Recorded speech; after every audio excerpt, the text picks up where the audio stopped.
Freut mich, dass ihr dabei seid. Wir sind heute in Pune und es gibt ein Video zum Thema Ayurveda und heute speziell zum Thema Ghee. Ghee wird ganz besonders im Ayurveda beschrieben und auch verwendet mit ganz besonderen Eigenschaften. Und heute bin ich zu Gast bei Dr. Mahesh Sabade. Freut mich, ist ein Lehrer von mir, ein super Doktor, super Ayurveda-Doktor, unglaublich kompetent. Und ja, my question is, Ghee is extremely important in Ayurveda. It's mentioned in books. Yes. Please explain for us. So when we say ghee, so that's something which is really special. And looking at the benefits, looking at the way to prepare it, everything makes it special. So we'll first talk about the preparation part and then the uses part. Yeah. So when we think about the preparation of the ghee, so just think about all the dairy products. So you have a good range of dairy, starting with milk. So if you take milk, you have to heat it, then you curdle it. After curdling it, it will get converted into yogurt. So the yogurt, you add water to it, you make it buttermilk, like the buttermilk we call as takra. So that buttermilk, you have to churn it well. By churning well, the butter will start floating it on top of it. So it's basically the froth will start coming on the top of the buttermilk. You collect that, you let it settle down. So then that thing which gets solidified, we call it as butter. So that butter, which is astringent in taste, so that needs to be heated in a gradual manner. Gradual in the sense on a very low flame for a proper period of time until it oozes, until it releases all the oily thing, all the unctuous thing from it, which we call as ghee. So now in the whole process, it's not just the cream on top of milk converted into fat. So it's not like that. So if you do it that way, you easily escape few filters, and then that product you will get would be certainly heavy. But if you go through this process, so when you have milk converted into yogurt, so the sweet taste gets converted into sour. Then the sour gets converted into astringent in the buttermilk and into the butter. And again, butter, because of the heat treatment, it gets converted into ghee.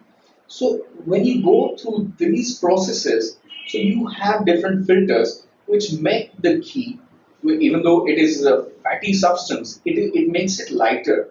Lighter from the perspective, when we say lighter, we specifically mean that it should be good for our digestion. Our Agni, our digestive system, is certainly able to digest that in a very proper manner. So that's very important. Ja, that's very important. So, weil wir in Österreich immer die Frage ist, wir stellen Ghee auch gerne selber her, also gerade wir Ayurveda Practitioners.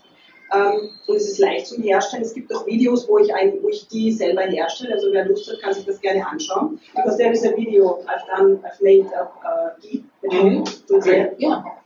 Aber man sollte nicht weil immer die Frage ist, nehme ich Süßrahm oder Sauerrahmbutter? Es ist die Sauerrahmbutter, wie er gerade erklärt hat. Weil die Süßrahmbutter wäre, wenn man quasi aus dem Schlagobers, sagen wir, oder Obers, die Butter herstellen würde. Und das wird aus diesem Joghurtprozess die Butter hergestellt, weil sie dann eben astringierend ist. Ja, und dadurch auch gut fürs Verdauungssystem. Und aus dieser astringierenden Joghurt wird dann das Ghee hergestellt, was fürs Verdauungssystem unglaublich gut ist. Also Ghee hat ist gut fürs Verdauungssystem. Ja? Yes. Now, if we have to talk about the properties and the benefits of ghee, it is important to understand that if you look at the ghee, it's a fatty substance. So anything which is fatty, unctuous, so it has a tendency to create some moisture in the body. So the right kind of moisture, giving proper nourishment to your tissues, making your muscles, making your blood, making your rasadhatu, everything healthy. So that's what ghee does.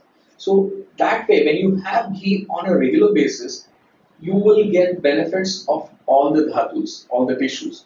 You will get good health, you will get good strength in your tissues, your intellect will get improved, your memory will get boosted. So all these benefits can be achieved by just taking roughly 1 to 2 teaspoon up to tablespoon every day in your diet. So that that much quantity is also sufficient to keep your system going in a better way and make you healthy.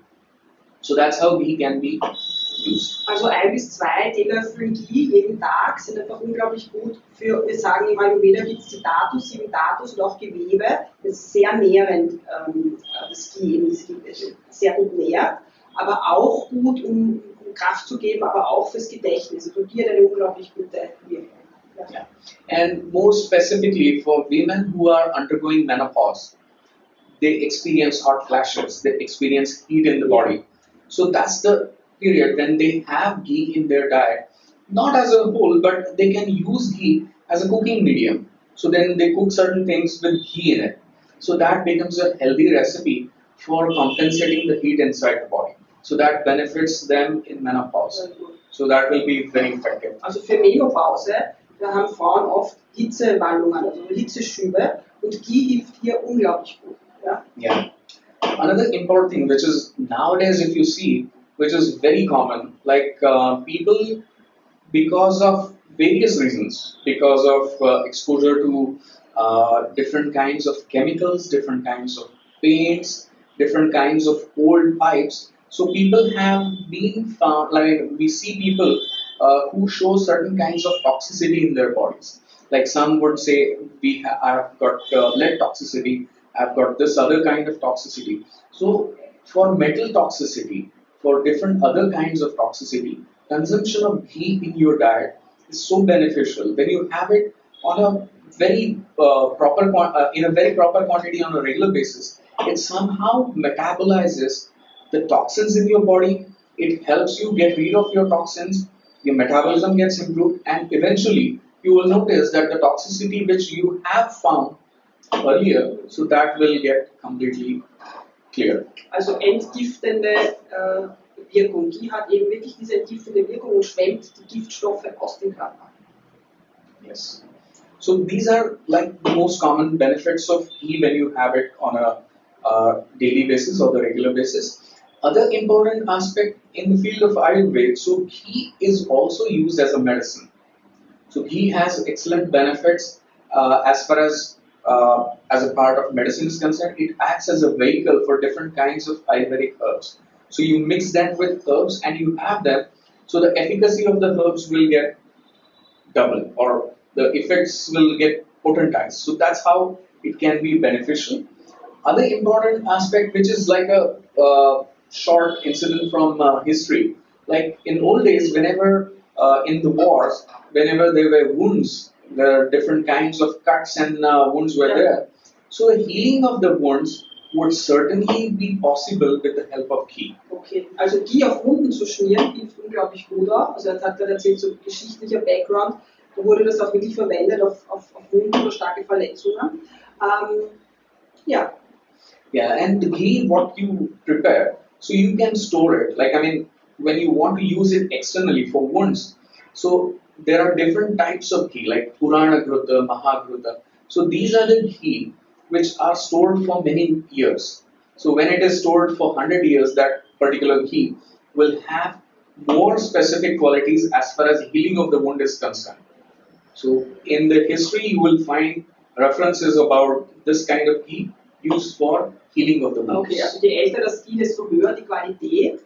Und er hat auch vorher gesprochen von medizinierten Ghee. Ja? Also das Ghee kann man halt auch zum Essen verwenden, aber es wird im Ayurveda auch verwendet, mit Kräutern abgekocht und hat dadurch noch eine bessere, eine medizinische Wirkung. Yeah.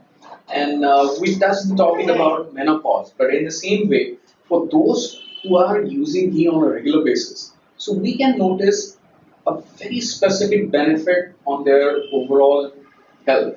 Like, as we talked about strength, mental capabilities, all those things, but at the same time, it is beneficial for enhancing your beauty also. So like people who are suffering from hyperpigmentation or some dark patches on certain parts of the body, so ghee would be really beneficial to have on a regular basis, maybe with some herbs or just as it is. Also einfach auch gerade bei so schlechter Pigmentierung am Gesicht oder Flecken, hilft es auch, wenn man Ghee einnimmt. I was just thinking about Ghrita. Das ist ein spezielles Ghee, das sehr oft, ich glaube, gerührt worden ist. What about that? It's quite good, isn't it?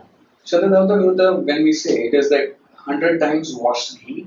So washing specifically means use of water in enhancing its properties. So you wash the same ghee 100 times. So because of that, you actually impart the cooling properties to the ghee.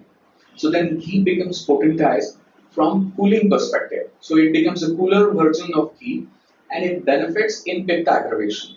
So whoever has some heat related issues like burning in a particular area, a particular part of the body, so it can certainly be beneficial and we can get benefits because of it. Ghrita is something which you can use internally also. Oh, really? Yeah, we can use internally. I just use it for my skin. So. Yeah, so externally it has amazing benefits. Yeah. Internally, whenever needed, so you can use that. The only thing you have to understand is that whenever you use internally, so the Agni should be sufficient to digest that. So that those aspects we have to keep in mind. But in general, for burning sensation, for dry kind of rash, dry dermatitis, dry heat, so it will be perfect. Okay. Also dieses Ghrita, ich kenne es nur für die äußere Anwendung, es ist auch gegen Falten, ja. Aber auch wenn man speziell Hitzeerkrankungen, Hauterkrankungen besichert, weil es sehr stark kühlend ist. Aber Mahesh hat gerade erklärt, man kann es auch innerlich einnehmen und es hilft auch sehr gut. Hat unglaublich gute Wirkungen, aber man sollte halt dann dafür ein starkes Verdauungsfeuer haben. Ja. So, I guess for now we are fine. Yeah, I guess we will make another video soon. Of course. Yeah. So thank you for everything. You're welcome. Yeah, we see you soon. So danke fürs Zuhören. Wir könnten jetzt weiterreden, aber es ist einfach, die Videos werden dann zu lang. Es gibt uns demnächst wieder. Und wenn ihr mich abonnieren wollt, dann bitte unten den roten Knopf drücken. Und ja, freut mich. Bis zum nächsten Mal.